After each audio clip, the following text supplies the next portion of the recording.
This is the 2015 Yamaha R1. I bought this bike about a year ago. It's a 998cc inline 4 with a cross-plane crankshaft. And essentially what that means is that the power delivery is a lot smoother while still maintaining plenty of horsepower. This bike puts out about 167 to 170 at the rear wheel. That crankshaft also gives this bike a very unique sound. Whenever you get up into the upper revs, about 13,000 RPMs, maybe a little bit less than that even, it really genuinely sounds like Valentino Rossi's MotoGP bike, which is where a lot of the technology for this bike comes from, is Rossi's MotoGP Yamaha M1. Aside from the engine, this bike also has pretty advanced electronics. At the time of its release, it was probably the most advanced electronics package on the market. Since then, the competitors have stepped up. Honda has a new bike coming out next year that has a pretty hefty electronic package. Suzuki has advanced their package. BMW already had a pretty decent package, but they've advanced theirs as well. Ducati, Kawasaki, all of the manufacturers, all the major manufacturers. With that electronics package comes a 6-axis IMU, which reads the yaw angle of the bike vertically, front to rear, side to side. The bike can measure your corner entry speed along with your angle of entry. And what that translates into is whenever you fire the throttle, or if you're braking going into a corner, it'll measure the lean angle and the speed that you're going and calculate what kind of slip angle it will allow your bike to have according to the presets that you've told it to stick to. So within traction control, slide control, there are multiple different levels of settings where you can fine-tune exactly how much slide you want to let the bike have. ABS doesn't have any settings, it's just on. You can buy a race ECU, which disables the ABS, but for the street there's really no need, and it would take away a whole layer of safety as well.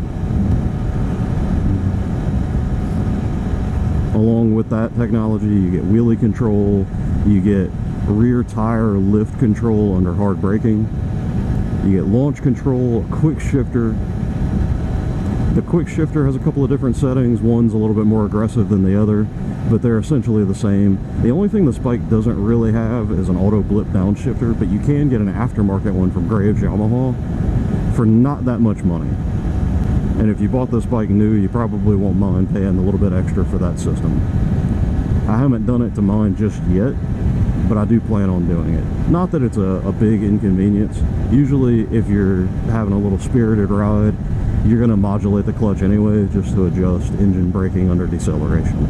So it's really not that big of a deal. I do kind of wish they had put it on there. I don't know, I guess they figured that it was a little gimmicky, but if you want to go out for a nice little easy cruise, a lazy ride, it would be useful. The wheelie control has a number of different settings. It allows your front tire to come off the ground a certain amount with each setting, including off.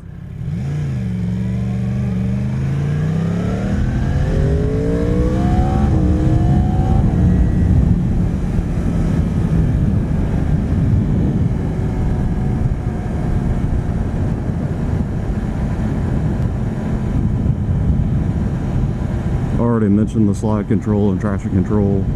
The launch control, there's a couple of different settings as well. One allows the bike to go up to, I believe, 8,000 RPM. The other setting allows it to go up to 10,000 RPM. And it pretty much just sets how aggressive you want the launch to be. It doesn't modulate the clutch for you. It's not like the launch control on the Nissan GTR or, you know, one of the new Porsches like the GT3. But it is helpful in keeping the revs at the proper range without you having to worry about the throttle. You can just focus on the clutch itself. The chassis is shrunk. It's a shorter wheelbase.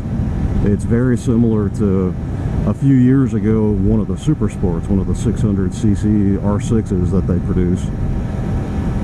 But you have the engine of a liter bike, and the electronics enable you to put that kind of engine in this shorter wheelbase for a more nimble handling experience without losing control. It's kind of like the B2 Bomber. You couldn't fly it without the electronics. This bike would be almost unrideable without the electronic aids. But for the average consumer that's going to buy this bike, the electronics are definitely a plus. What all that adds up to is a lot safer on-street experience, a lot safer track experience, a lot faster track experience for most people. Unless you're a highly skilled rider, a lot of these electronic aids are going to give you that extra little cushion that you can push the boundaries without having to worry so much.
You have different power modes, 4 different power modes to be exact. The 4th mode is the lowest power mode. I believe it puts out somewhere around 80 horsepower, if I'm not mistaken. The first power mode is by far the fastest, obviously. It's full power. The throttle control is kind of herky-jerky. The second power mode is only a few horsepower lower than number 1. But it is considerably smoother. And the third power mode is about the best for city driving, inner city. It's very smooth throttle application, a little bit less horsepower than power mode 2, but it's definitely the one that I would probably recommend whenever you first get this bike. The 4th power mode is just entirely too docile. These are your settings. So you have your power control, your traction control, your slide control, launch control, quick shifter, and your wheelie control. There's 4 different settings that you can apply, customize each one of them if you desire. There's a lap timer. You can review a log of your lap times, maintenance units, different displays if you want a different wallpaper in the background. There's a street mode and a track mode. Track mode, I believe, gets rid of the speedometer, only shows the tachometer, and it's only from, I believe, about 7,000 RPM and up.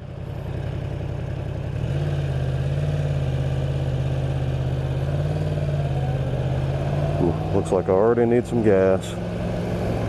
That is one bad thing about this bike. About the only fault that I can find with it is that it consumes a ridiculous amount of gas. Anytime that I go on a ride with anybody, I'm 100% of the time the first one that needs fuel. And I say that that's the only thing that I dislike about this bike. A lot of people gripe about the comfort level, but you know, let's get real, y'all. You're buying a 180 horsepower at the crank super bike. I mean, what exactly do you expect in terms of comfort? You know, that gripe about the seat being too hard. Well, you know what? The seat is meant for you to be able to slide around on it, grab a hold of it with your leg, and get through a corner. It's not built for you to cruise for 3 hours on the highway going to Alabama or Florida or something like that. The suspension, you know, the gripe about it being too rough, too hard for the street. It's not meant for the street. This bike is meant to be a track bike that is, it just so happens to be street legal.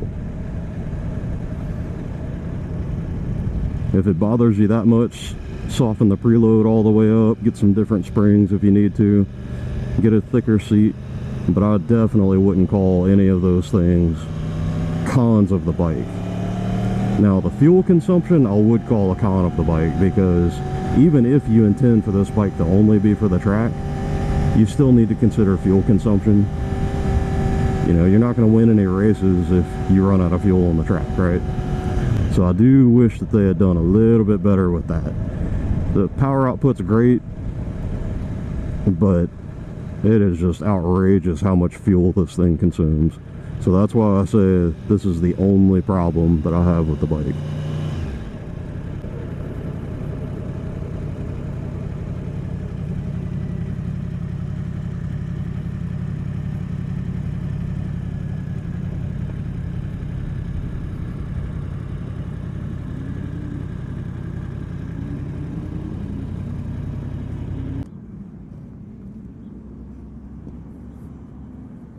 If you get this bike, be prepared to do this a lot.